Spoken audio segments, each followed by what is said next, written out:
Morning students. पिछले lecture में मैं आप लोगों को भारत व नेपाल के बारे में बतलाई थी। आज हम लोग आगे देखते हैं भारत व श्रीलंका।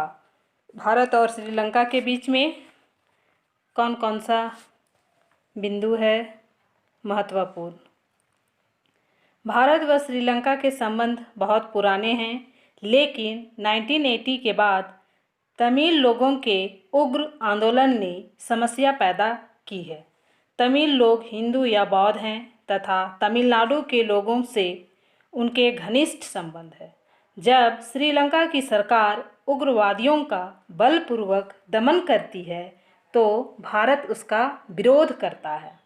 भारत चाहता है कि शांति से इसका समाधान हो, कहीं पाकिस्तान अपनी टांग ना अड़ाए।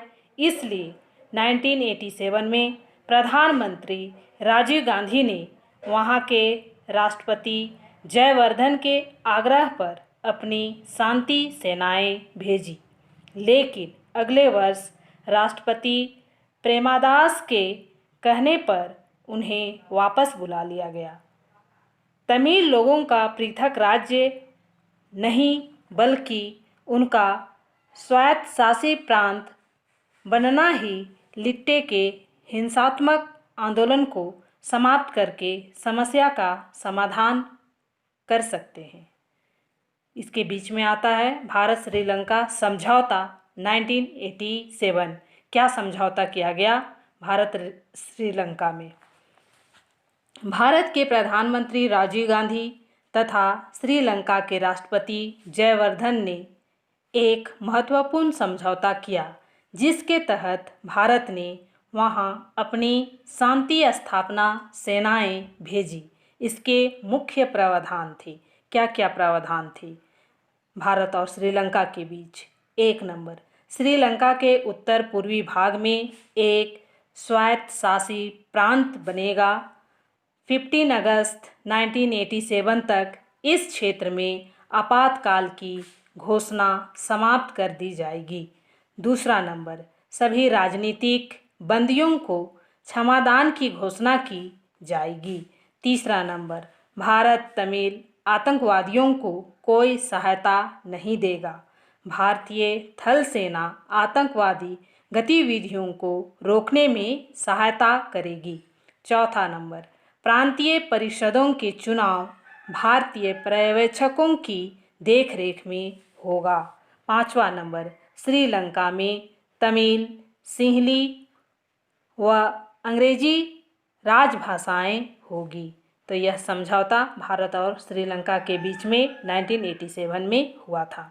आगे हम लोग देखते हैं भारत व श्रीलंका के बीच मनमुटाव के कुछ बिंदु निम्नलिखित हैं।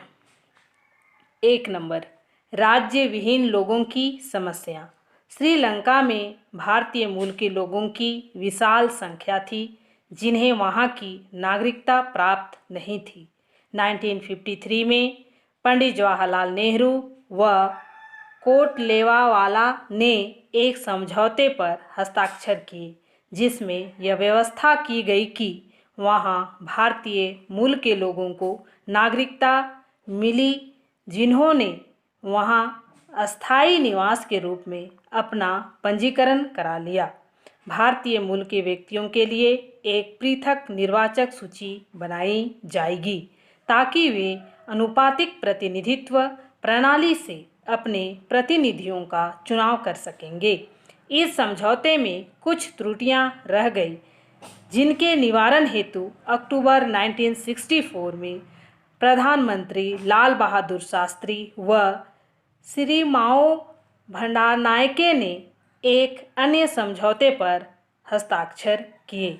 इसके तहत तय किया गया कि लगभग 3 लाख लोगों को वहां की नागरिकता दी जाएगी, जबकि लगभग 5 लाख लोगों को 15 वर्षों के भीतर भारत लौटा दिया जाएगा। लगभग 1 लाख लोगों का मामला लटका रहा। जनवरी 1974 में श्रीलंका के प्रधानमंत्री भंडारनायके व इंदिरा गांधी ने एक अन्य समझौता किया, जिसके तहत ऐसे राज्य विहीन लोगों को श्रीलंका या भारत की नागरिकता प्रदान करने का निर्णय लिया गया। अतः इस समस्या का समाधान हो गया। दूसरा नंबर, कच्छातीव द्वीप का मामला। यह टापू हिंद महासागर में है, जो श्रीलंका के उत्तर पूर्व में है। यहाँ मार्च के महीने में रोमन कैथोलिक ईसाई सेंट एंथोनी उत्सव मनाए जाते हैं। भारत के ईसाई भी इस उत्सव में भाग लेते हैं। समस्या पैदा हुई जब 1968 में ऐसे उत्सव की देखरेख करने हेतु वहां श्रीलंका की पुलिस पहुंची। यह सवाल उठा कि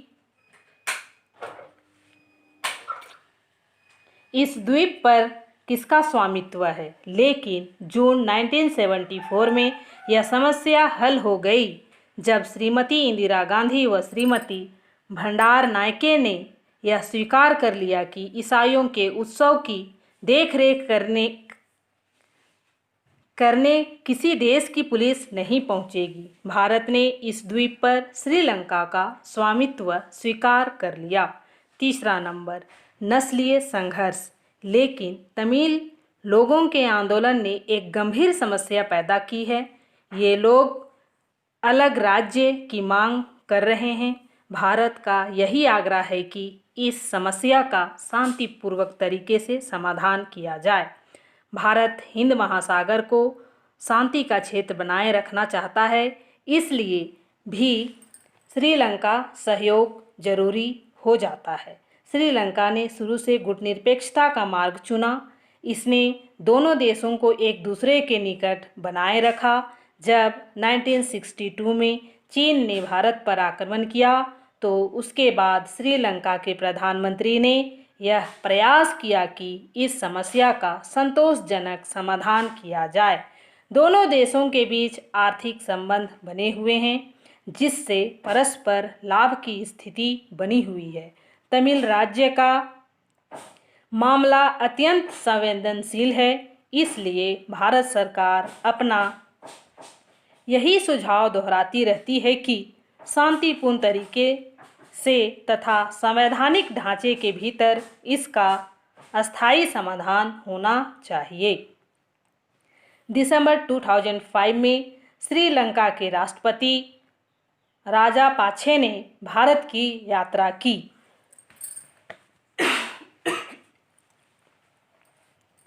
दोनों देशों के नेताओं ने सीमा पारीय आतंकवाद के फैलाव पर चिंता व्यक्त की तथा सूचना प्रौद्योगिकी के क्षेत्र में भारत के सहयोग की कामना की।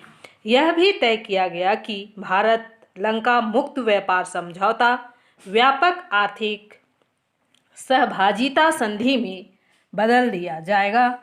इसके तहत दोनों देशों के बीच केवल वस्तुओं का नहीं बल्कि सेवाओं का भी आदान प्रदान हो सकेगा। श्रीलंका की सरकार ने यह मान लिया कि तमिल अल्पसंख्यकों के साथ किसी प्रकार का दमनकारी व्यवहार न किया जाए तथा देश की एकात्मक व्यवस्था में संघात्मक व्यवस्था के अंश जोड़कर तमिल उग्रवाद को शांत किया जाए। मार्च 2015 में प्रधानमंत्री नरेंद्र मोदी श्रीलंका गए। द्विपक्षीय वार्ता में श्रीलंका के राष्ट्रपति मैत्रीपाल सिरिसेना के साथ उन्होंने कई महत्वपूर्ण समझौते पर हस्ताक्षर किए। अक्टूबर 2016 में श्रीलंका के प्रधानमंत्री रानिल विक्रमसिंघे ने भारत की यात्रा की। मई 2017 में श्री मोदी पुनः दो दिवसीय यात्रा पर श्रीलंका गए। उन्होंने वहां अंतर्राष्ट्रीय बैसाख महोत्सव में भाग लिया। तो यह था बच्चों भारत व श्रीलंका के बीच समझौता व उनके बीच किन किन चीज़ों को लेकर के मनमुटाव था। इस तरह से आज मैं इतना ही बतला करके आप लोगों का क्लास समाप्त करती हूँ। Thank you.